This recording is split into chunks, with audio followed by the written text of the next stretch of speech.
couple minutes late here. For everybody that doesn't know, my name is Bob Wilcox. I'm the current chair of the AOD Partnership Council.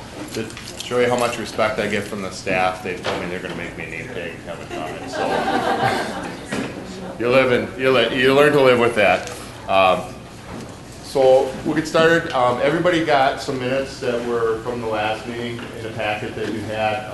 If you find any glaring mistakes or anything, let Aaron or myself know, and we'll address that. We do not have a treasurer's report today. Pat is not here, but at our last board meeting, we had just under $6,000 in our account total. So we're right there. We're having some computer glitches, some technical difficulties. We see our team working very hard up here. We don't know anything. Yeah, it could be very dangerous. I don't know if I want to stand up here. You're right. But we do have we did the board survey. I know some of you probably took it, or the partnership survey, annual survey. We are going to put that on our site so that everyone can read over it. For the most part, just an overview. Very positive comments on it. It was meeting everybody's needs, or exceeding everybody's needs. So that will be on there on the website if you want to look over all of that. Another thing to mention is our board is actually doing a dashboard planning. We are trying to narrow down areas where, for sustainability and financial growth, where we can create a dashboard so that everybody can kind of see where we're going and have some outcomes. We are in the process of working on that. We had trades on a sheet, and we will have another meeting coming up this month, hopefully to narrow that down. So by the time, next time we meet as a group, we'll be able to share more with that. The next area we will cover is the stats and volunteer opportunities. The first one is a recovery strat. That's a new one. Maureen Jorgensen is here, and I'll let her talk a little bit about that. As Bob said, my name is Maureen Jorgensen. I manage the retail division of People State Bank. And I'm new to the community. My husband and I moved here about a year and a half ago. And I was very involved in working on awareness and fundraising relative to recovery in the Fox Valley before I moved to Wausau. So I was excited to have the opportunity to be a leader in this particular stat. The first order of business is to design, create, and embellish the Faces of Recovery Luncheon, which is scheduled for September 10th this fall. And to that end, I have an organizational meeting scheduled for April 18th over at People State Bank at 10 a.m. That's a Friday. I encourage anyone who has a passion for that to join us. The two things that I'll just give you a heads up on in the event that you're not going to work on the staff, but you might have a resource you can help me out with is we are looking at securing funding to actually do some video of the Faces of Recovery so that the luncheon presentation, the people would actually be there, but the presentation would be done in a very kind of an emotional statement in a video version as opposed to live. And to that, and then those clips can also be used on websites to be able to create an interest and continue to get the word out. So the two things that will be the primary focus are, number one, looking for some funding assistance to cover the cost of that, and then also looking for some Faces in Recovery, of which mine is one of them, but I don't think anybody in the community knows me, so they both say about my recovery. But we're looking for people who are, in the community that people are aware of that could really make an impact statement. So if you know someone in recovery who's interested in supporting, I'm willing to go public on that. Or if you know of an organization, a group, or an individual who would financially like to support that, that would be great. But in any event, if you're interested in participating in the organization of this, let me know. Thank you. Aaron will go over a couple of the other stats and volunteer opportunities, and then we'll go back to the survey thing so you can see what that looks like. So I just want to give an update on what's happening out in Western Marathon County. Essentially what's happened over the last few months is the 7 communities out there have organized. Abbotsford, Colby, Athens, Spencer, Stratford, Edgar, Marathon have come together to form a coalition known as Western Marathon County Healthy Communities. And so this group over the last few months has really made strides in kind of creating their own thing out there. And really right now we're digging our teeth into some assessment type of things. We just got a grant approved by the Department of Social Services for money to help with the assessment. We're going to be doing the youth risk behavior survey in each of the schools, hopefully by the end of the year. And we're also looking at some different community assessment options as well. One of the exciting things is we're going to hold kind of a kickoff town hall meeting out in Stratford, and that's going to be on Tuesday, April 29th. I believe I have a slide for it somewhere here. I'll pull up. It's going to be at Zion Lutheran Church in Stratford, who's been one of the partners with this effort. But we just wanted to keep you all aware of what's going on out there. There's a lot of exciting things. This group is really looking forward to collaborating together and to really, looking at their communities, each as their own, but as a collective, Western Marathon County group. So the next planning meeting for that is going to be next week, Wednesday, at Curtin Joe's in Marathon. So again, we always want to bring in new folks. If you work in the metro area and you either have your services or your organization wants to reach out, we'd always love for you to come to those meetings and check out what we're doing out there. So now we're going to go back to the partner survey. We do have a couple of highlights that we did want to point out quickly. Some highlights that Melissa wanted me to get to. So one of the questions we asked is, what do you say your experience with the AOD partnership has been? And so the majority of folks here either met or exceeded their expectations for being a part of the group, which is good to see. And like Bob mentioned before, overwhelmingly positive results, which is always great, and it helps us, affirm that we're doing the right work. So this is an interesting one. In what ways do you support the AOD partnership? We had 75% of people say that they attend meetings. You can see the others as they break down there. About 50% of those who responded to the survey said they actually attend events and trainings, which is always good to build skills and expand everyone's knowledge base there.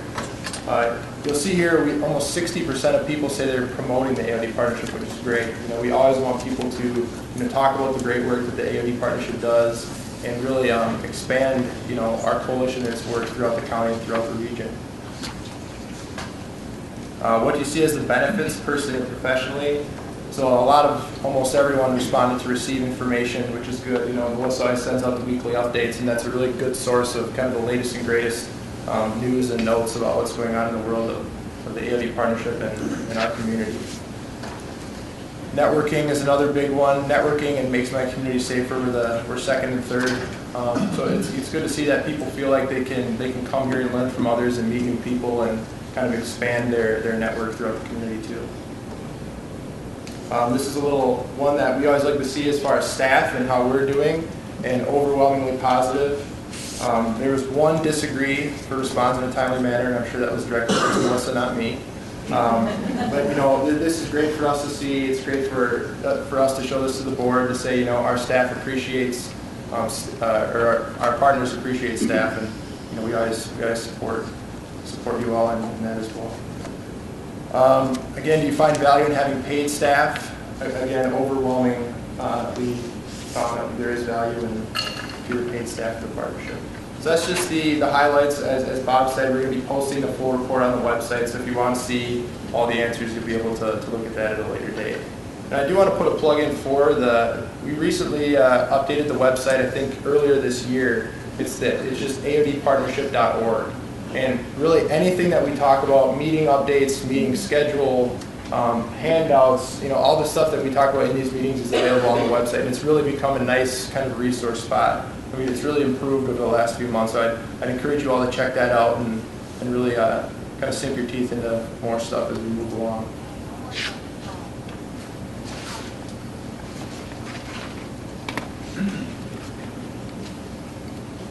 Do you have any partner updates before we move on? Yes. Yeah, I just had a reminder of the Breaking Bad. Actually, that's going to be happening at Rasmussen College. And I have this handout here for any of you who aren't aware of the event. It's on April 9th, Wednesday, at Rasmussen College in Wausau.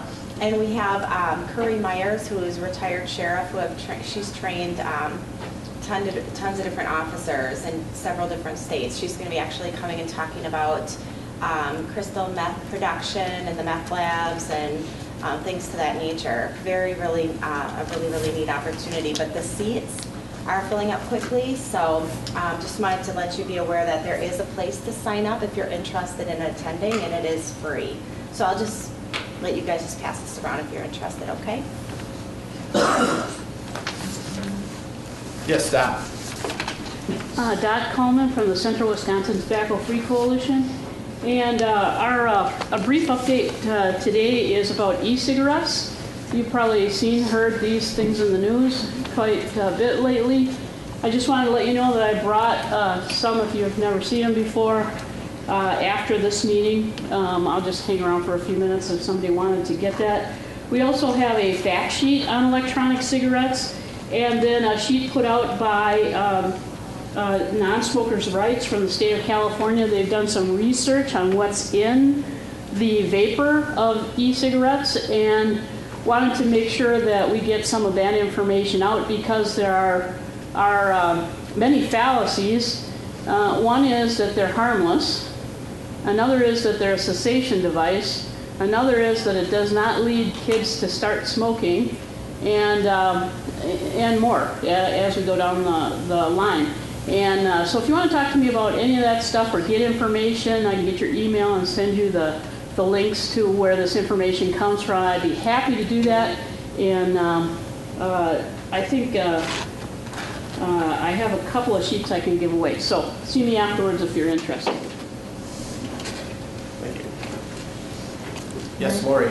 I'm Lori Grant from UWMC, and I'm accompanied today by Chris McCaslin, as well as some members of our Student Government Association. And this is just kind of a save the date. The Student Government Association is putting together a heroin information event, tentatively planned for May 1st, and it will be held at UWMC. Great.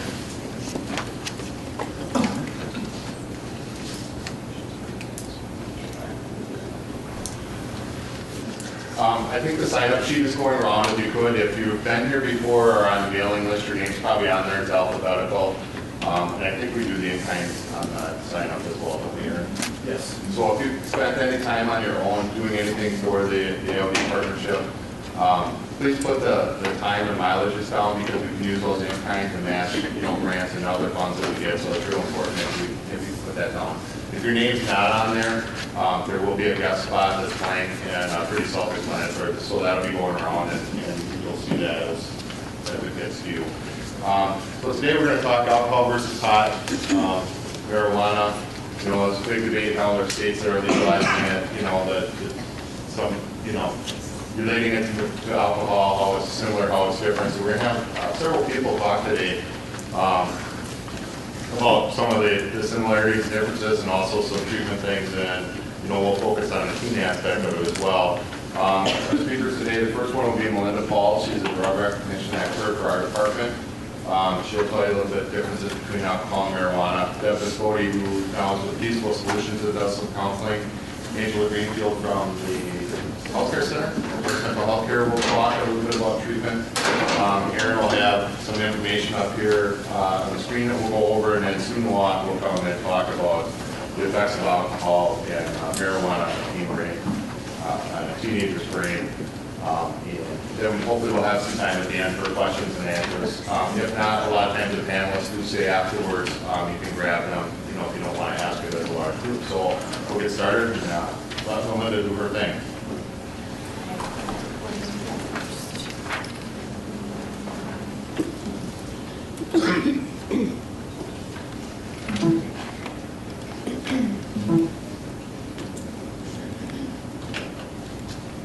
Holy cow. Oh yeah.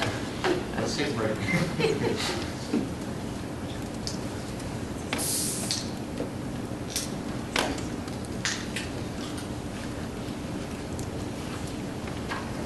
Can you guys see that okay, or should we kill one of the front lights? Please. All right. Again, my name is Melinda Pauls. I'm an officer with Wausau Police Department. I specialize in drug investigations. And I am just going to talk a little bit about what alcohol and marijuana looks like in the body. So this is kind of a quick chemistry and biology class all in one in a very quick 5 minutes. First of all, when we think about alcohol as a drug, it's just a family of closely related chemicals whose molecules are made up of hydrogen, carbon, and oxygen. We know that alcohol is the most abused drug in the U.S., and alcohol is considered a CNS stimulant. That means it's a central nervous system depressant. So if you think about the word depressant, it means to slow down, basically. A depressant slows down all your body systems. Your CNS, or your central nervous system, is your brain and spinal cord, the things that control everything in your body. So when we take any type of CNS depressant, it slows all those processes down. Just a real quick thing about alcohol. Anybody have a can of soda in here? Nobody? Everybody can picture, okay, perfect, there we go. That's a 12-ounce can of soda. We do a really bad job in Wisconsin about serving drinks at a nice, easy, consistent level. When we think about a can of beer, it should be 12 ounces of fluid. Usually beer is about a 4% alcohol level. If you think of all the ones that they've come out with now, like the microbrews, those even get higher in alcohol concentration. When we talk about alcohol, all of these drink sizes are about the same as far as the amount of alcohol. So a 12-ounce can of beer has 0.48 ounces of pure ethanol, ethanol being the concentration of alcohol that we're drinking. If you think about a glass of wine, a serving size should be about 4 ounces. So if you hold up that can again, a third of that can is about 4 ounces. That's what we should be having in a serving of wine. Anybody go to their local restaurant and get that much wine? Probably not, right? We usually have double the amount of glass. So you're thinking about 0.48 ounces, it should be in 4 ounces. Again, we do a really bad job of over-serving. Same thing with a shot of whiskey. So if you look at 1 1/4 ounces, that's like a 1/12 of that can, should be the serving size of our harder liquors. Again, we usually in Wisconsin do a really bad job of doing those actual serving sizes. Real quick about how alcohol gets into our body. Generally, we take alcohol in orally. When we take drugs into our system orally, it's the slowest way of getting it into our body. We talk about other drugs like heroin. Generally, people will use heroin IV because it gets into the bloodstream very quickly. We talk about snorting drugs or inhaling. It gets into the body much quicker. Orally is the slowest because it's got to go through the digestive process. So real quick, here's your biology lesson for the day. Alcohol gets into our body, makes it down into the stomach. When we drink on a full stomach, everybody knows you tend to get drunk slower, right? Well, your stomach has a pyloric valve at the bottom of it. When that pyloric valve is closed, it's so that food stays in the stomach and the stomach enzymes can start working to digest it. So you have that closed pyloric valve, you have food in your stomach, you put alcohol on top of that, and alcohol is going to stay in your stomach and start getting digested with the other food. When alcohol gets into your body, only about 20% can get absorbed through the stomach lining. The rest has to get down into your small intestine, which then gets out into your bloodstream. So you're talking 20% through the stomach, 80% into the small intestine. If that food is in your stomach and the alcohol is sitting in your stomach, it's going to get digested and eventually get out into the body slower. If you drink on an empty stomach, that pyloric valve at the bottom of the stomach is is open, so the alcohol can go right down into your small intestine, and that's where the majority gets absorbed. There's just the picture. Again, 80% gets absorbed through the small intestine. We all know how we feel the next morning, usually dehydrated after drinking too much. It's because alcohol likes water. So it goes into the organs of the body that has the most water and dehydrates the body. If you think about what organs contain most of the water, these are all the organs that affect your body systems. This is why we see people who have poor coordination, because it's affecting the muscle tissue, it's affecting the brain. Some of the ones that contain very little water are bones, fatty tissue. And again, we all know that it takes less alcohol to get a woman higher in a blood alcohol concentration than a male. because males are made up of more water, so there's more areas that alcohol can get to.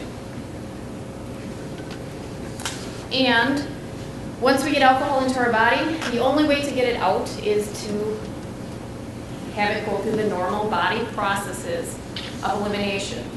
We can't shower or drink coffee. None of those things will help us feel better, maybe, but it's not going to get the alcohol out quicker. Actually got to go through the body processes and get metabolized in the body. That can only be done at a certain rate, which is 0.015% per hour. There's no way to quicken that rate up. Alcohol gets into the body, it's got to get metabolized. It's done by an enzyme called alcohol dehydrogenase, and it's only done at 0.015% per hour. So there's nothing you can do to make that process go any quicker. Okay, so talking about what alcohol actually does once it's inside the body, the things that we look for in somebody who's had too much to drink, you notice generally that they move a little bit slower, they look uncoordinated, and it's affecting the coordination and balance. Again, it's affecting the brain, which in turn controls your nervous system, your body systems. As officers, we can look at something in the eyes. It's called horizontal gaze nystagmus. Alcohol affects your brain, and it causes this jerkiness in the eyes that is very easy to see when you train how to do it. Nystagmus is just that involuntary jerking of the eyes, and I'm going to show you a quick video here. It might be hard to see in the back, but if you watch the eye, apparently we're not going to watch it on this video. All right. When we look at the eye, if you were to hold up your finger in front of somebody's eye, who's anybody in this classroom, and go back and forth like this, your eye's going to follow your finger nice and smooth. When you drink alcohol or take other type of drugs, it's going to affect that, and your eye will actually bounce or jerk. It's an involuntary jerking that you can't control. That's one of the things that we look for as officers, and anybody could see that. The next time you guys are out and you know somebody has been drinking, shake your finger and tell them to follow it with your eyes, and you'll see it doesn't move smoothly like it should. It actually looks like, if you think of a windshield wiper on a dry windshield, how it kind of jerks, or if you take a marble and roll it across a piece of sandpaper, it's not smooth. That's what the eye does, and you can't control that. So that's one of the things that you might notice in somebody who's been drinking. The other thing that we look at in eyes are, there's all sorts of drugs that affect the pupil size. The pupil size is the black part of your eye.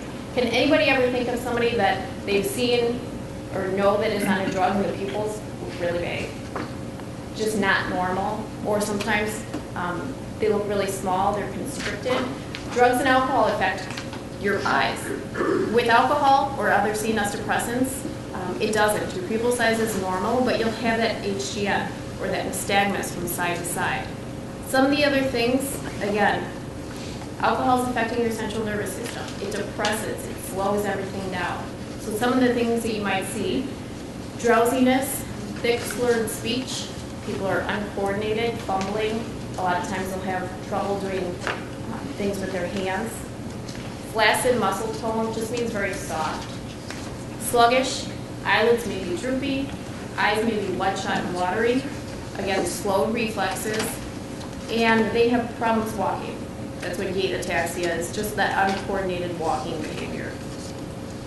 Some of the other things that it does is affects your internal body systems. Alcohol, as well as other drugs, will affect your pulse and your blood pressure, your temperature. If you think of a depressant, it brings everything down. Think of what it's going to do to all your internal body functions. It's going to slow everything down. So if you were to take somebody's pulse or take their blood pressure, it's going to be lower than normal.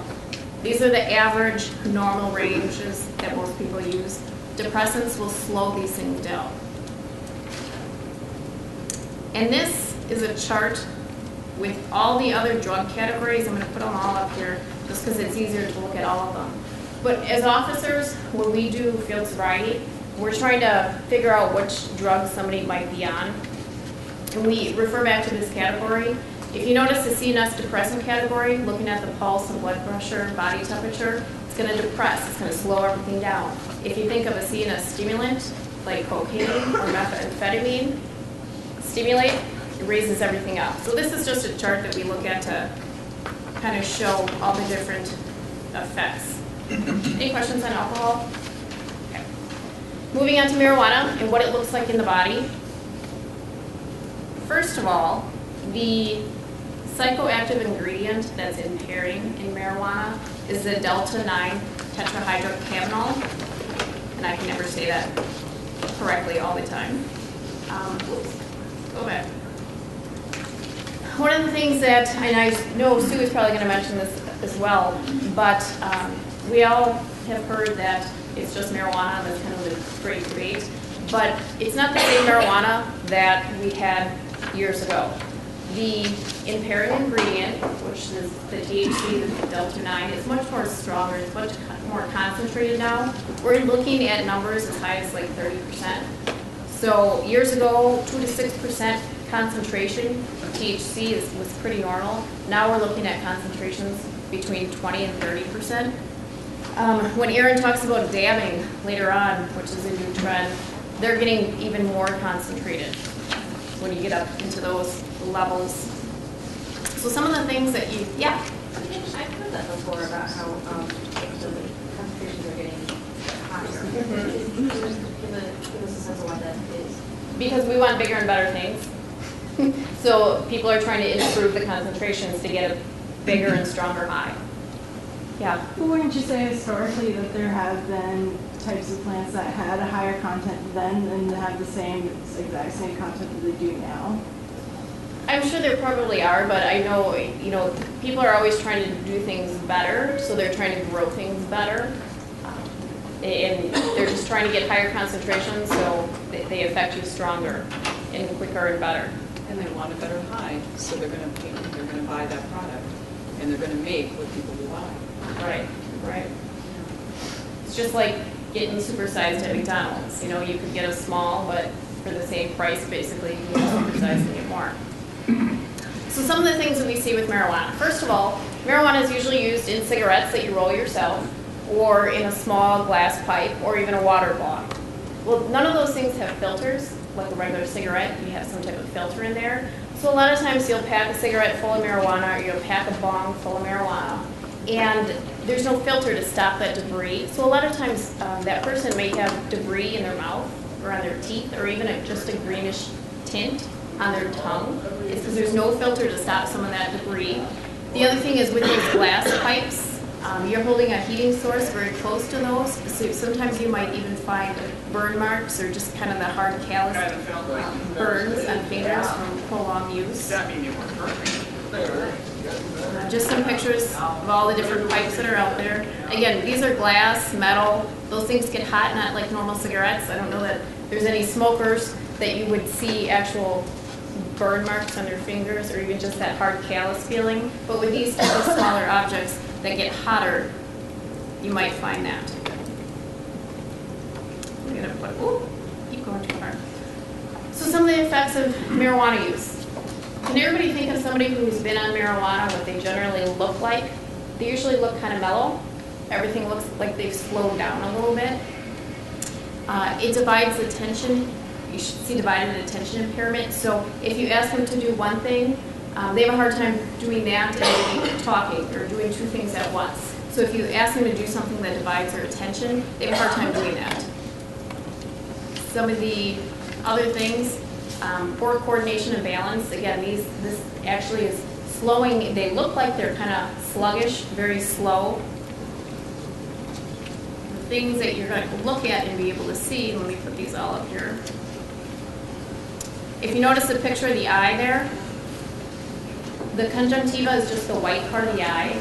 Marijuana will cause a reddening because it's a vasodilator, which means it dilates blood vessels. So it actually causes the white part of the eye to be very red. You're going to smell the odor of marijuana or burnt marijuana. Again, you might see the marijuana debris in the mouth. Body tremors and eyelid tremors. This is something that you can't control. Marijuana will actually cause somebody, if you were to look at them and have them close their eyes, you may see their eyelids tremor. This isn't the only thing that causes that, but it's one of those that it's something that you just can't control and you might see in somebody. It increases appetite, it munchies. Relaxed inhibitions, again, disoriented, possible paranoia, and that really is becoming more so, and Sue's going to talk about this, I think, especially with the higher concentrations of THC. And impaired perception of time and distance. See that big pupil, that real big black part of the eye? That's very common with marijuana use. If you were to look at everybody's eyes in this room, we would all see kind of a little bit of a range, but they're all generally within a normal size. Marijuana causes the eyes to be very big and dilated. When the eyes do that, they're not going to have a jerkiness, because the eyes can basically do one thing, can't do multiple things. So when they change in size, you won't see any of that nystagmus or that jerkiness in the eye. Just kind of to throw that out, just the effects and how long you might see impairment. Marijuana, usually pretty quick, 10 to 30 minutes as far as an onset where you start feeling the high. And then 2 to 3 hours, you really have impairing effects of marijuana. And as it starts to dissipate, usually within 5 to 6 hours, you start to see that impairing part of it dissipate. And I just threw that up there again. The thing with marijuana, it's actually pretty neat, because if you look at somebody who's been smoking marijuana, who's impaired, they, again, look very mellow. Everything's kind of slowed down. But marijuana actually makes everything internally speed up. So your pulse and your blood pressure will actually rise. It's the exact opposite of what they look like on the outside. And I'm going to let Sue talk about that, because she goes into a little bit about the overdose signs of marijuana. And usually that's from prolonged use of the high concentrations. And again, some of the other long-term effects that I know Sue is going to talk about. Any questions on marijuana use? Or either one, I guess? All right, thank you. Yeah. Why exactly does the body speed up when using marijuana? Is there a hallucinogen rather than a stimulant? It's actually not considered a hallucinogen. It's a category all of its own. It does have some properties of stimulant, which increases the heart rate and blood pressure. It does sometimes cause hallucinations and the paranoia, but cannabis is kind of a category of its own. It's not placed in one of those other ones.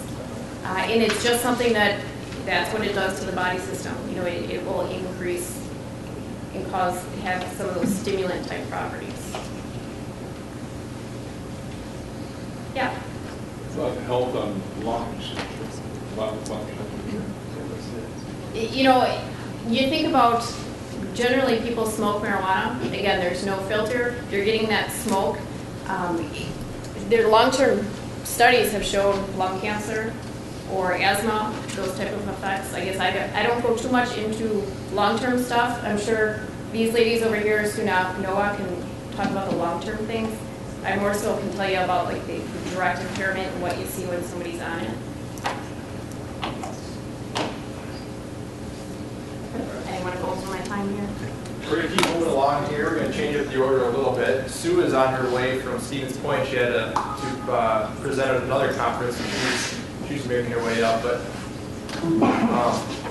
I wanted to show a couple videos related to some of the new trends that are out there. And Melinda mentioned a few, and Sue will as well. But rather than you know, a lot of great news stories have come out recently about some of the newer trends, and so we're just going to kind of show a couple here. And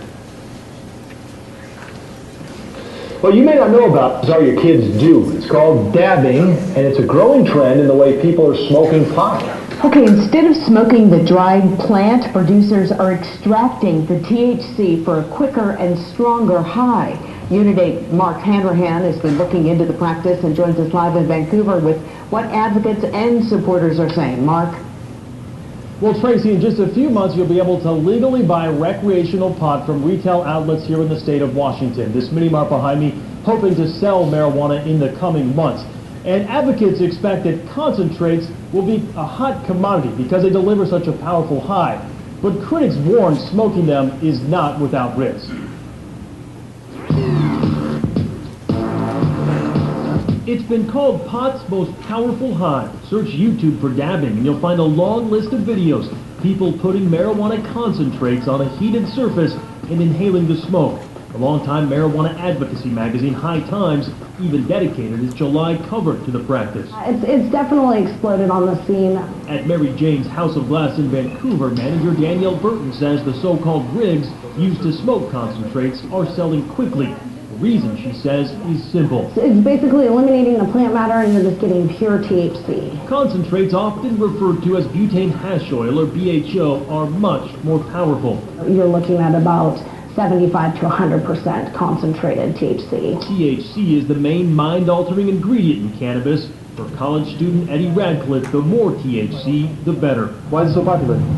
Because you get so much harder, so much quicker. Aside from a quicker, stronger high, some advocates argue that dabbing is safer because you have to smoke less for the same results. If you do one dab, it's like the equivalent of smoking a whole joint by yourself, you know. We see it as, if you will, the crack cocaine of marijuana. Dr. Andy Mendenhall is an addiction specialist and the outpatient medical director of Hazelden in Beaverton.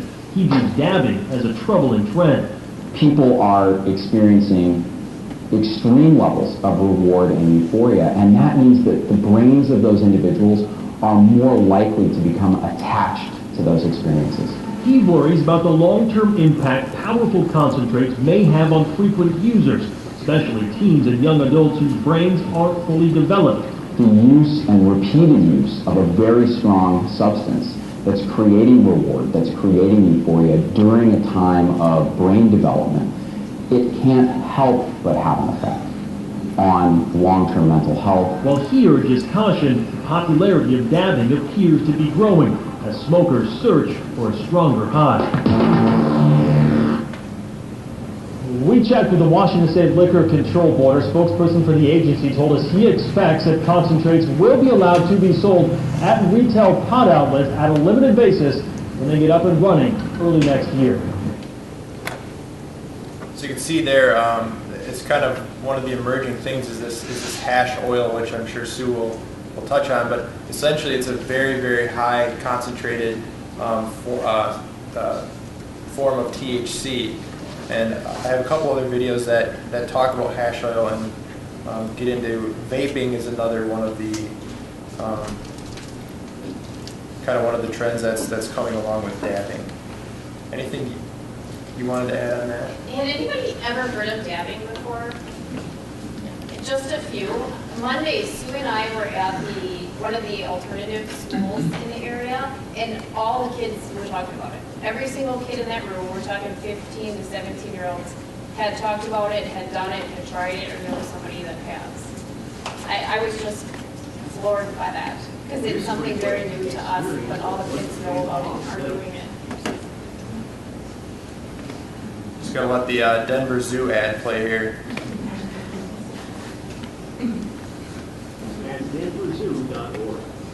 And only on 7 News, we're tracking a new marijuana product that gives you a high without the detectable smell. We found that business is booming. Amanda Costco is investigating, discovering the new pen poses a new challenge for law enforcement. It's an odor most of us can identify as soon as we smell it. Marijuana odors from smoke, or buds like these, distinctive, musky, and sometimes overpowering. But now a new type of smokeless product, known as a vape pen, eliminates the smell of pot altogether. These discreet devices could make it easier to get high in public undetected. When marijuana first came on the scene, it was smoked different ways over time. So we have to be, try to stay with the trends that are going on. Denver police tracking the vape pen trend. The concept similar to an e-cigarette, but instead of nicotine, users inhale cannabis or hash oil. And while Denver police aren't actively seeking out violators, they spotted and cited vape pen users for consuming marijuana in public. Obviously, it's less offensive to people, but it is still against the ordinance of the city county of Denver to consume it in public. There's a convenience aspect of it. Todd Mitchum oversees Vape Products. The company based in Denver is one of the largest producers of oil vaporizing pens. He says, while discreet, the product was not designed to be used in public. Whether they can hide something or not, they just shouldn't be doing it. It's against the law. We checked. So far in Denver this year, 80 citations have been issued for marijuana use in public. but those records don't show how the pot was consumed. Actually detecting vape pen marijuana use without the smell isn't easy. How can an officer tell if someone's actually smoking marijuana out of these? It's not as offensive, so you may not be notified, you may not get a complaint that somebody says, hey, these guys are smoking marijuana, and that we may not get the complaint, so that we may not have to take action on that as easily or as quickly. Meanwhile, the business of smokeless bud, This year, we're already up by about 600%. a growing trend, adding another element to the evolving state of marijuana in Colorado. Amanda Cost, 7 News. So that's kind of I find this story pretty interesting because in Colorado it's legal to smoke THC and marijuana, but it's illegal to use these devices in public. So it's sort of an interesting conundrum. And I want to skip ahead to one more video related to, this one's directly related to e-cigarettes. And vaping is a term that we just heard there for vape pens for marijuana, but vaping is also a term that's being applied to the new e-cigarettes. And essentially that vape pen that we saw is exactly the same as an e-cigarette. And so this is kind of an interesting poster here, and this is supposed to promote the use of e-cigarettes as healthy, stop smoking, start vaping. There's a whole bunch of stats here, but I want to play one more video here, and then we can talk about it. But.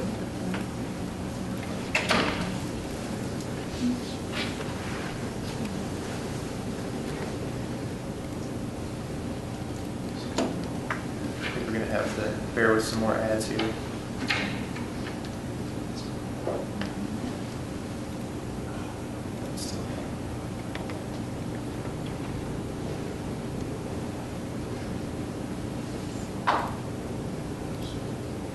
On alternative nicotine products. Governor John Kasich is expected to sign a bill into law this week that would prohibit the sale of e-cigarettes to minors. These mechanical devices have launched a new trend, vaping bars. While many people love them, Ashley Berry tells us that doctors worry about a new health concern. Clouds of vapor, not smoke, paint the air in this Grove City store. It's Buckeye Vapors, a vaping bar, a new business born from electronic cigarettes. E-cigarettes began to show up in Central Ohio 5 years ago after a federal tax hike on cigarettes and a state smoking ban in restaurants. Some people think they're picking up another vice. This one's a lot cleaner. The first e-cigarettes looked like black or white versions of the real thing, but now the devices, called Veritubes, come in rainbow colors and many sizes. Some even look like pipes. It's basically the same concept. They all work on a battery, juice, and a heating element. Joshua McBride, co-owner of Buckeye Vapors, says juice is the liquid that goes inside. It's made from propylene glycol, a preservative, vegetable glycerin, a sweetener, as well as flavors and nicotine. Users either drip the liquid into a wick, good for a half dozen puffs, or insert a refillable cartridge, good for a couple days. 18 milligrams, that's the amount in one cigarette, is standard. We can go anywhere from 24, which is quite high if you ask me, or all the way down to 0. We wean people off of nicotine every day. I smoked cigarettes for 42 years and I got to the point where I couldn't breathe. 10 months ago, George Mail gave up smoking for vaping. He says he stopped coughing and can breathe again. I don't know how safe it is, but I know what cigarettes did to me. The federal government doesn't know how safe vaping is either. There's little scientific research. The Centers for Disease Control says the percentage of teens who use electronic cigarettes more than doubled from 2011 to 2012. One of them is 18-year-old Tristan Wiles. My older brother did it, so I tried it. She says most of her friends vape, so she joins them without nicotine. It's just the thing to do, I guess. It's relaxing, yeah, it's cool. She likes the flavors. Buckeye Vapors has 200. Strawberry banana smoothie, you can really taste the banana, but it's really good. Employees can mix more to order. We have some crazy flavors and they smell like the flavor. But some are concerned that children will be interested in these flavors and get their hands on the small containers of nicotine. These are interesting flavors to young children. Drink it down and they're drinking nicotine. 10TV was granted access inside the Central Ohio Poison Center, where Director Henry Spiller says since 2011, 22 local people have been poisoned by nicotine, 3 last month alone. Matter of fact, while we were here, They got another call. Central Ohio Poison Center, Julie RN speaking. How may I help you? They do contain the nicotine. And so if he was just chewing on it, I think that we can watch him at home for now. At a minimum, Spiller wants the nicotine to come in child-proof packaging because he says even a mouthful could cause seizures. The parents are not going to know the risk that small bottle held. McBride is aware of the danger and urges customers to be careful. You definitely need to keep it out of reach of kids. He won't sell to anyone under 18 and swipes IDs to check. Still, he's betting that the appeal of vaping will only increase and hopes 50,000 more people sign on to vaping this year. I was intrigued, so I tried it myself, and I actually like it. Ashley Berry, 10 TV News. There are about a dozen vaping bars in the Columbus area, and no one regulates them. The Food and Drug Administration has talked about regulating e-cigarettes, but right now, there are no national rules. One thing I want to add before I know Destiny wants to say something, and I know I want to give Dot a chance to speak up too. What they talked about is they're selling this juice in these little vials. And essentially, if you think back to the first video with the marijuana, it's the same thing. They're selling marijuana as hash oil or as this wax, and that can be put in any e-cigarette that's smoked, basically undetectable by the outsider with the smell, the odor isn't there. So, things like the vaping bars are kind of a new trend, but those devices, those e-cigarettes can be used to smoke the hash oil and the wax and all that stuff too. So it is kind of a dangerous thing to be aware of. But I want to turn it over to our resident experts, Destiny and Dot, for more. Well, I wouldn't consider myself an expert, but I've been doing a lot of research and recently did some environmental scans around the Wausau area. And a lot of this stuff, I don't know if you've seen it, sometimes you're not looking for it, but we do have those vials of all the different flavors of the liquid nicotine. It's really becoming a big business out here. And they come in different ranges of nicotine, all the way from 0 all the way up to 42 is the highest milligrams of nicotine in those little bottles like that. So people can get different ranges. What we are finding from the research, in the little research that is out there about these products, is that even if there are, if it's labeled 0 milligrams of nicotine, there are still traces of nicotine in these products. So they're highly addictive. There's many concerns. If you look at some of the marketing that's out there, and these things are marketed on TV, which cigarettes are not marketed on TV. There's laws against that. They are marketed on billboards and in magazines. But if you look at the marketing, what you would kind of question is, like, who are they marketing these things to? So are they for new users, to attract new users, or are they to attract current smokers? I know in the video they talked about using it as a cessation device, but it has not been proven, and it is not considered a cessation device. Doctors do not prescribe these things for cessation. That is one important thing to point out. They are unregulated, and they have found traces of cancer-causing agents in the aerosol. We don't call it water vapor that's being expelled from the mouth. It's called aerosol. There are things in the aerosol that have been linked to things that are in conventional cigarettes. And another thing is that we have smoke-free air, and we have clean indoor air law that does prohibit people from smoking conventional cigarettes in public places, but these products that are really becoming mainstream are kind of re-normalizing cigarettes, and younger people are looking at it, and they might be confused, like, are they smoking a cigarette? Is it okay to smoke cigarettes? And so, this could really maybe kind of pose problems for enforcement of the clean indoor air law if people are using these devices out in the public, because these devices are not covered under that law. So there are some issues, and I just encourage you to kind of pay attention. There will be probably a lot of stuff coming out in the news, so I know Dot probably has things to say too, but. Yeah, I just wanted to add a couple of things. First of all, there's an e-cigarette going around. We call them e-cigarettes. Kids call them hookah pens or vaping pens. Same thing. And they're composed of a battery, a vaporizer, and then the nicotine liquid. And whoever has that pen, anybody have that? Okay. Keep it going. But if you unscrew the top of that, or you just pull the black tip that you would normally suck on, if you pull that off, and you look down in the barrel, you'll see a little tiny tube. And that's where you take this stuff that you saw in the videos, and this is very poisonous.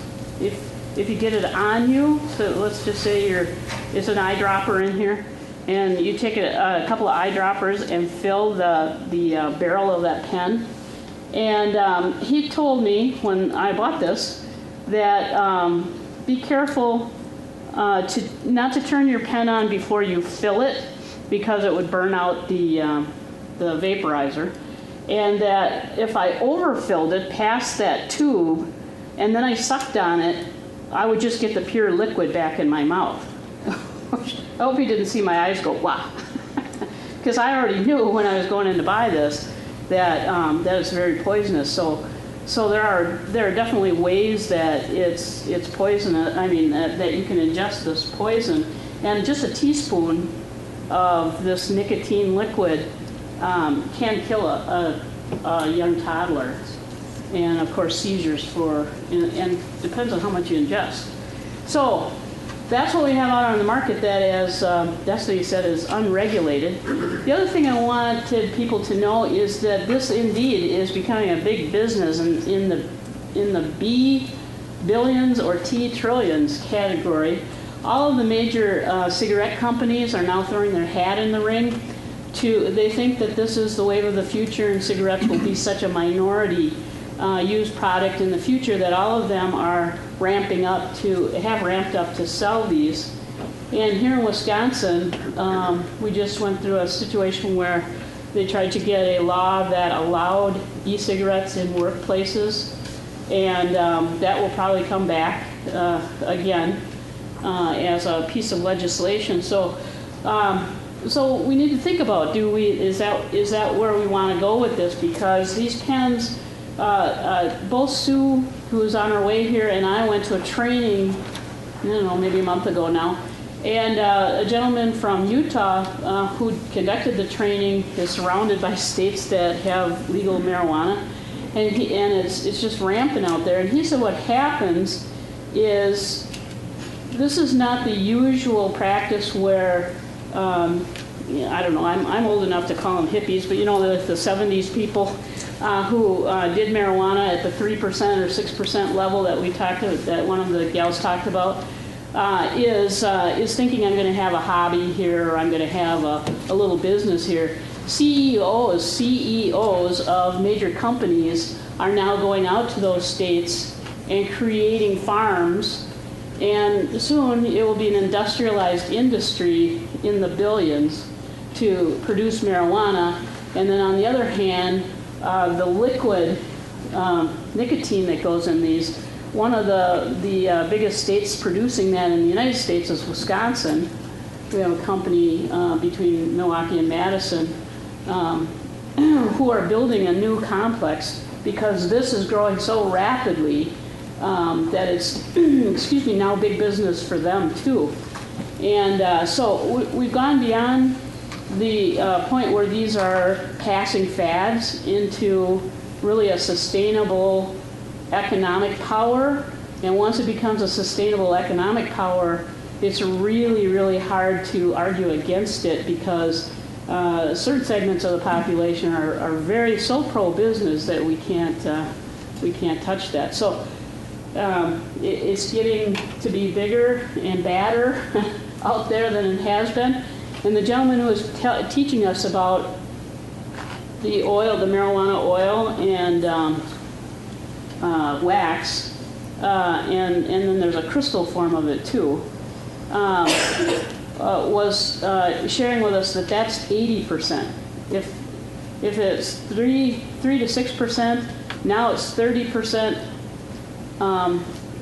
Really boiling it down to, or manufacturing it down to the oils and the wax and the crystal, it's 80%. So 80% THC is a lot different. It does begin to start crossing into the hallucinogenic realm of drugs. So tip of the iceberg, he said that he would be surprised that things were changing so rapidly in the last 3 years and exponentially in the last year that he would be surprised in the next few years if we didn't have almost every drug liquefied so that you could use it in one of those pens or whatever the next model might be. So, you know, I hate to be gloom and doom here, but it pays to be on our toes, and it pays to pay attention to legislation as it comes up, because it sounds innocent, but you're really talking about big money, big lobbying, and big trouble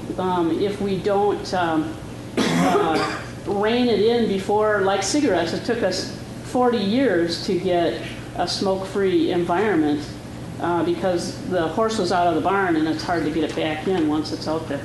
So, just wanted to add that. Yeah. That liquid stuff you were talking about, where can you buy that? Anywhere? If you come north on 39 and you're still south of Stevens Point, you'll see a big billboard there, and it says Wisconsin's largest vaping store or vaping shop. I'm not sure what it says. But anyway, big billboard, and it's advertising the Rib Mountain tobacco store, which now has another marquee sign up that says vaping shop. Is it vaping shop? Bar. Vaping bar. That's what they are, vaping bars. They mix the solutions there. So sometimes, like we don't know what's in them, so you can't always say that this for sure has 18 milligrams of nicotine.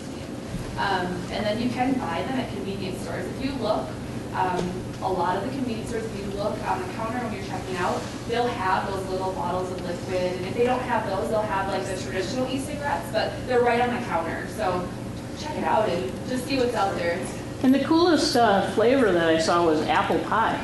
So, I mean, they literally, if you looked past Aaron at that wall, they literally have a wall that large, and all of it's covered with little bottles of this stuff, and glass cases full of pipes and vaping cigarettes, whatever you want to call them, and a very knowledgeable staff. They'll help you learn the art.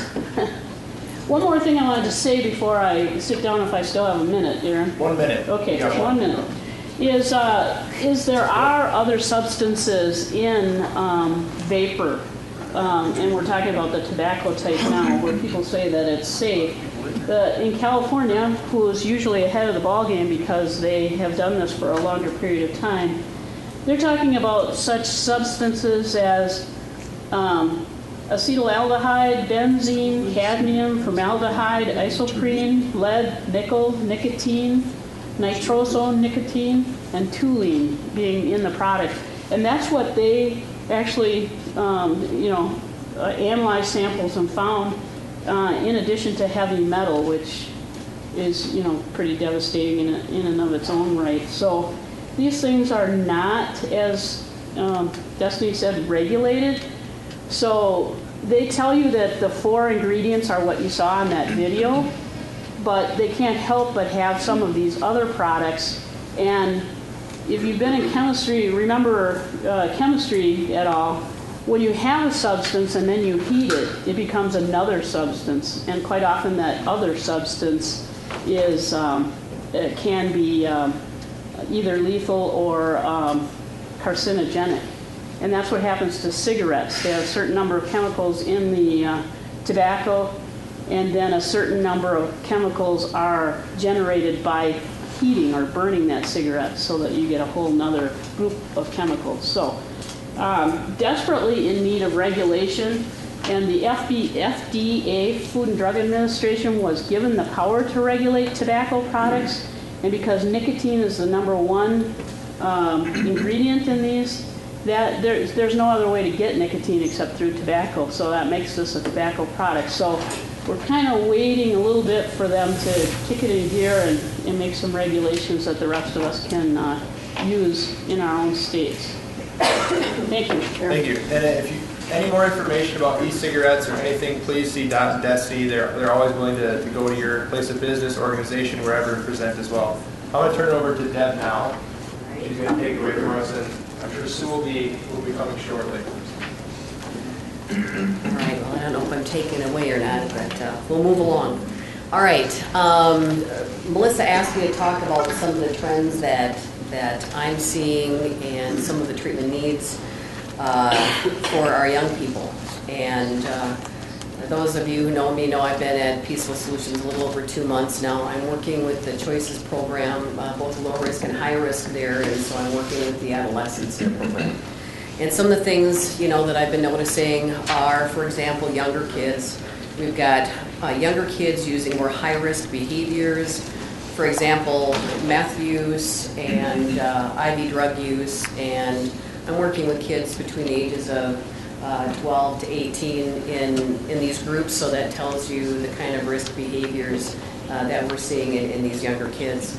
As well, one of the things I've noticed is the window of time between experimental drug use and full-blown use has really shrunk. In addition to that, we are seeing, again, the high-risk behaviors, where it used to be perhaps years that we would see, from first use to full-blown addiction issues, and now we're seeing it in a matter of months, and again with the high-risk behaviors. And I was thinking to myself, why is marijuana such a big deal?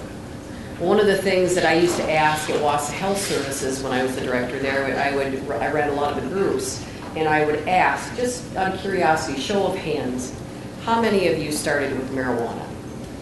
And virtually every hand went up. That's what they're, so that's from their lips to my ears, that is a gateway drug. And so I put that out to you, that really is a big reason, why we're talking about marijuana today. And for those of you who know me, I worked with opiate dependence for 11 years, over 1,200 patients during that time. And so again and again, I would ask that question. And again, that would be the response. And this is, that was the #1 drug that people began with. So I'm looking at things like current services that we have available. We have a shortage in our community, in our area. I know North Central Healthcare has the JCIP program, which is a juvenile cognitive intervention program. And Peaceful Solutions has both the low risk and the high risk choices groups. Low risk is working more with truancy and some substance abuse issues, and I can tell you that pretty much every kid in that has substance abuse issues. And there were also the more high-risk drug use behaviors in the high-risk choices group. And I have just, as of Monday, we are expanding that to be more intensive, to try to be meeting the needs of the kids in our community. However, there are still a lot more needs that we need. We have, for example, we need services in our area. This is really important. We have, when I think about my staff, doing referrals for people who need inpatient or residential, the closest that we have is Libertas in Green Bay. That's an hour and a half away. And sometimes people are even going farther than that, for example, like to Milwaukee and so on. So now you're talking 3.5 hours away. When the kids really need the support of their family close to them, we're ripping them away from them and sending them farther. So we really need, local residential and inpatient services. We also need, I had a conversation with Tom over at Libertas last Friday because I was attending a conference there, so I had a nice long chat with him, and he said another thing that he really sees as a gap in our area is intensive outpatient services, again, for adolescents. That is a piece that's missing in our community. And as well, we also need collaboration with and within the school system. And I know, like Stu and I have talked about that, and I know that North Central Healthcare does have counselors going into the schools. One of the difficulties that they've seen is a lot of mistrust because kids think that if they go in and see the counselor, that they're going to go back to the school and tell them everything, which is not true, because we are, anybody in there for mental health and AODA issues, we have confidentiality laws that we have to adhere to. But it still is a hindrance to them going in and seeking help. And so, that's kind of it in a nutshell. I don't want to take a lot of time because I know we got 2 other people that are yet presenting. But if there's any one thing that I could put out to you guys is you're talking to people in the community, talk about the fact that, that isn't somebody else's kids or somebody else's problem. The reality is those are our kids and our, community. That's our, they're the hope of our future, and so that's really important to me that we look at them as our children. So I won't take any more time. Thank you.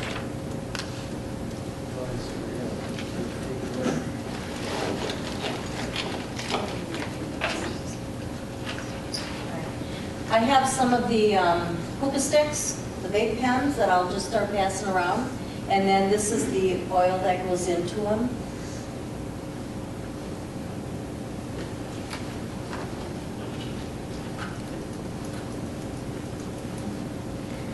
For those of you who don't know me, I'm Sue Nowak. A lot of the kids may know who I am. We have kids here in the group, but I used to be at North Central Healthcare, have left there, and now go statewide. So it's been interesting for me working across the state just to see what are the trends, what are we seeing across the state with our teens. And I got to tell you, I just finished speaking at a conference this morning, and marijuana is without a doubt the scariest drug for me out there. And part of the problem is we know that heroin is bad, we know that cocaine is bad, we know that meth is bad, but for me it's that so many people believe that marijuana is such a safe drug. And I missed this morning what Melinda was talking about, so if I'm repeating anything, I apologize for that, and I'll go pretty quickly. But one of my greatest concerns is the adolescent brain when we're looking at alcohol or marijuana, because we know that both of those drugs are doing long-term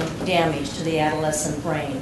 And it's going to be the memory part of the brain that's going to get the greatest effects. Part of the problem is that marijuana, the strength has changed so much. When I hear teens tell me all the time, they'll say, I know somebody who's 40 years old and he or she's been smoking for 20 years and it hasn't done anything to them. The problem is, 10, 15, 20 years ago, we were using a drug that was 1, maybe 2% THC.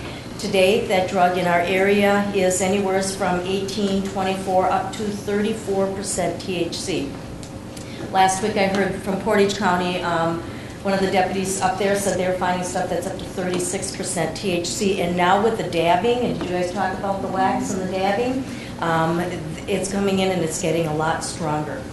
It used to be a couple of years ago, I would say marijuana was the second most used drug by teens. It is without a doubt the first used drug by our teens, as well as still by a lot of adults. So I want to talk just a few minutes about what's happening in the brain of our adolescents when they're using marijuana. And the biggest thing is going to be that short-term memory part of the brain. And I'm going to say right away that I do believe that marijuana has positives medically. I truly, truly believe that. Where the line is getting blurred here is that we've got all of these people, young people, teens, that are constantly talking about the medical use of marijuana, but none of them really have medical problems that they're using it for.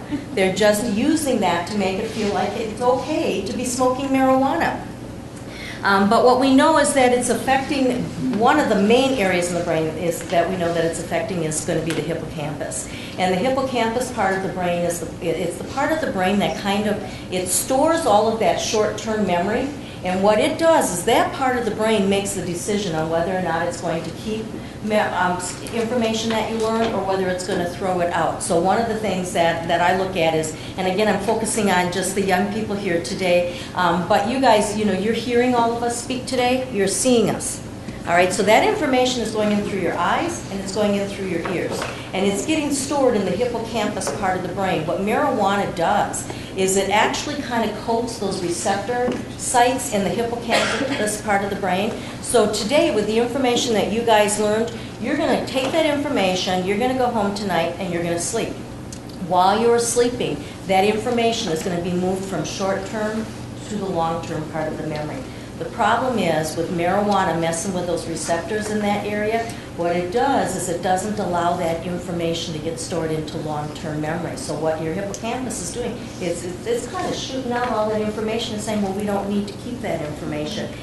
One of the things that I'm seeing in the schools, and interestingly, when Melinda and I did a program last week at one of the alternative schools, the teacher had said to me afterwards, he said, we're seeing kids that we're doing a class on Monday. And then on Tuesday, we're continuing the class that we started on Monday, and by Tuesday or Wednesday, they can't remember what we did on Monday. And that's hitting that short-term memory. And he said, now it's making sense. The other thing that we're seeing is that marijuana it can and it is causing mental illnesses amongst our young people. And that's something that we are not going to see for a couple of years down the line, but that has to do with the strength of the THC.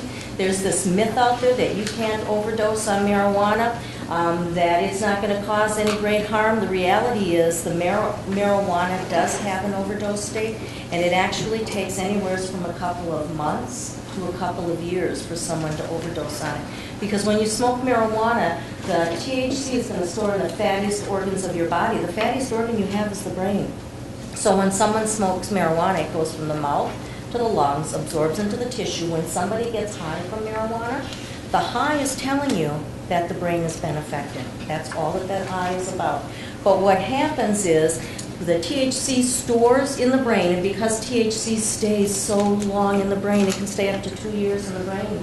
And so as it stores in the brain for some people, depending on your own body's chemistry, it puts you into what we call marijuana psychosis, marijuana-induced psychotic episode. I know that Angela sees that. I used to see it all the time at the healthcare center. And that's what causes the mental illnesses. The mental illnesses are going to be schizophrenia-type symptoms. It's going to be ongoing paranoia. It's going to be anxiety or panic attacks. It's going to be depression. But the interesting thing is that they have found that they can take chemicals out of marijuana, and they can actually make drugs or pills, synthetic forms of marijuana, to treat anxiety disorder. They can use it to treat paranoia. Another thing is that marijuana causes the munchies. Okay, it actually hits on an area of the brain that signals your body that you need to eat. It doesn't matter what you eat. You may not be hungry at the time, but you're going to want to eat. But an interesting thing when we look at it medically, if you look at a lot of people that do smoke marijuana, that do complain about they eat all the time, they're not eating healthy food, they don't exercise, but they don't gain weight. So one of the positive medical things that they're looking at is, can they take certain chemicals out of marijuana and actually use it as a diet pill? So even though marijuana may have some good medical usages with it, my greatest concern is going to be for our youth. And we're not going to see the negative effects, the damage or trauma that it does to the brain until a few years down the line. When we talked, you guys talked about wax or dabbing. I have heard more kids in the last 3 weeks, more high school kids in Wausau talking about dabbing, or they don't call it, they just call it dab, or they are calling it butane hash oil. That's the name that I hear most often in Wausau by our high school students. That percentage, I don't know if you guys have followed in Colorado where they had a contest recently, a couple of weeks ago in Colorado, and who could make the strongest wax or dab. And the gentleman who won the contest had 75% THC. I mean, now I'm thinking that's going to be the next thing that's going to come across and get into our state is that high percentage of THC, and that's going to do a lot of trauma to the brains. We also know with the brain, pot interferes with the message center, the neurological center, and in time for marijuana users, and again I'm talking about our youth, as they get older and older, we're going to see that disconnect in the central nervous system where it may cause balance problems. They're already starting to see that through research. It hijacks basically the control messages on your balance and the coordination. It interferes with the structural, or it actually damages the structural damage in the brain and neuronal loss in the brain. And these are the things that I tell teens they have to look forward in the future. If they're smoking pot now, it impairs brain function on a number of levels, and one of them is going to be the ability to plan, organize, solve problems, remember, make decisions, control behavior and emotions. The other thing that was probably already said when we're looking at the vape pens is that we have no research on what is happening with this oil that they're now putting into the vape pens, because you have to remember two things. Even with the vape pens, that chemical has to get to the lungs. Once it gets to the lung, it gets to the brain. And there was just yesterday, a teacher at another school had shared with me that they had a recent case of a grandparent who dropped the kids off to their high school right here in our community. And the kids each had vape pens, the grandchildren. And just as they got out of the car, they each took a hit of the vape pen, and then they went to school. Well, when they got into school, the school found out that they were high. Now, with the vape pens, you can't always smell the marijuana. And so the kids they called the parents, they called the grandparent in. The grandparent said to the school, well, you know, my grandchildren just told me that there was just water in the vape pens rather than any marijuana in it. So I think, you know, from my view on this, guys, we need to be doing some mega educating now because these vape pens have become so popular. We need to educate the reality of what's in them and what we don't know is in them. My other concern is that marijuana impairs driving skills or divided attention span up to 72 hours after they've last smoked it, and that's really, really scary for me. What it does is it gives them tunnel vision, which is why kids like to play video games, listen to certain music when they're high, because what it's done is it's taken away all of that divided attention span. They no longer have any distractions. This is all they've got. So we know driving skills with marijuana, what it does is it slows down reaction time. Distance is going to be distorted. They're not going to be aware of things that are around them. And that in itself, even walking, getting into this room, you guys needed divided attention span today. We all needed that. That's what gets disrupted when they're smoking marijuana as well. So I see marijuana as a very, very dangerous drug these days. Angela? I think this topic was covered really, really well. I think you did a great job. I wanted to make one point. I've worked at the healthcare center for 15 years, and one theme that I've seen is that it's just marijuana. It is just weed. And this has not been told to me by just families and children. It's been told to me by doctors. It's been told to me by nurses. It's been told to me by social workers. Now, if all of you raised your, if I asked you, is heroin bad? Yeah, they would say in the community, you guys would probably say, is meth bad? Yeah, of course it is. Is marijuana bad? Yeah, maybe, okay? So what I have seen, working on the inpatient unit and doing mobile crisis calls, what I have seen is a lot of smiling and nodding, but not quite getting how bad it is. I've worked in family meetings where the families are like, yeah, but it was just marijuana. I didn't know he was smoking it every day. It was just weed. So a lot of the symptoms that Sue talked about, I've certainly talked about with families. I've also had doctors call me in the crisis center. Oh my gosh, you got to take care of this patient. You got to take him to the healthcare center. Well, what's going on? Well, the client's psychotic. Yeah, well, okay, did he take anything? Well, it was just marijuana. Okay. So this is a community problem that we have with professionals as well as children and families. A lot of parents will say, well, I know exactly what's in it. I smoked it 23 years ago. No, you don't. Okay? No, you don't. I know what my children are doing all the time. At least they're smoking it in front of me. Doesn't that sound like what we've heard with alcohol? Well, at least they're doing it at home. Do you know what's in it? Do you know what it could do to them? They usually do not know. So I too think marijuana is very scary. And I'm scared about how open people are. I had one client say, well, I take my vitamins and I smoke marijuana. And that's what I see in this community. I see a lot of people who believe in the nonsense that's on the internet saying, it's healthy, it's good for you. And that's such nonsense. So we have to hit pretty hard with families and children because they're not going to be honest with you when they first talk to you. They would only be honest with me after a crisis where a child is on the inpatient unit or where something goes bad.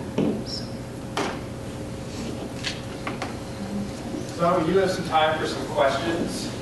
So if anyone has a question for any of our panel members, feel free to. Yes.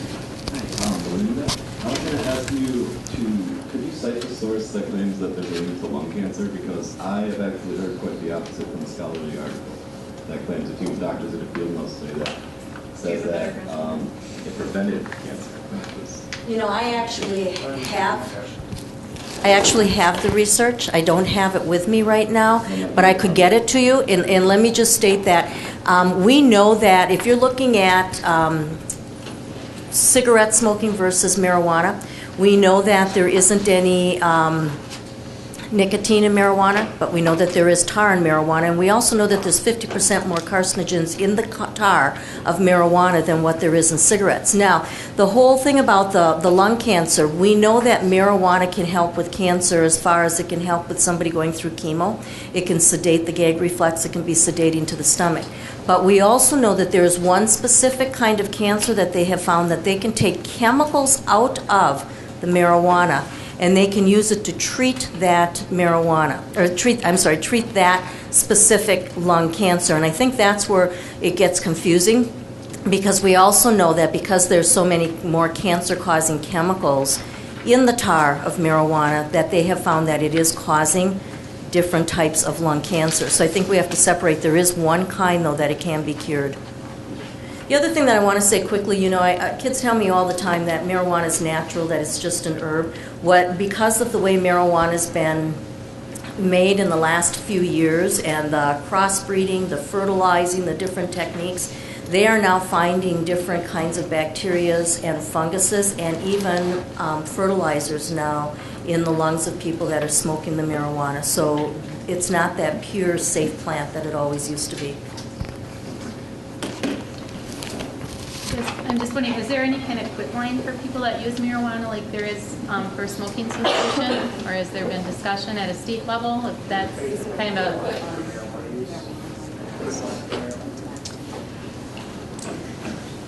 Not that I'm aware of, Melissa. That would be a great idea. I mean, there really isn't, but I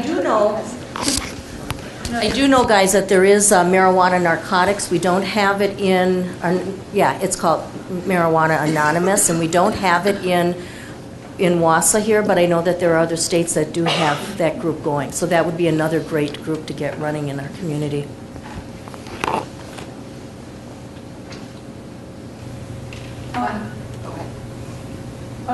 You kept saying that it's more concentrated now than it's ever before, how it went from such low percentages to such high percentages. However, can't we see this like, it's like you're saying that it's something new, but we've always had this problem with alcohol, how like a beer is equivalent to a little tiny bit of whiskey, and it's going to be abused. And isn't that the case with alcohol now? So I don't understand how it's not something that we know much about, like that we don't know what the effects are going to be, and how we've seen it with alcohol. If that makes any sense. Yeah, I'm confused on what you're asking. I'm not sure what it is that you're asking. Like you're saying that the low percentages are now high percentages, but with alcohol it used to be low percentages, and now there's high percentages, and there's abuse of those high percentages. Don't we know ways to prevent this happening with marijuana as well, like we do with alcohol? Well, we haven't been able to prevent it from happening with alcohol.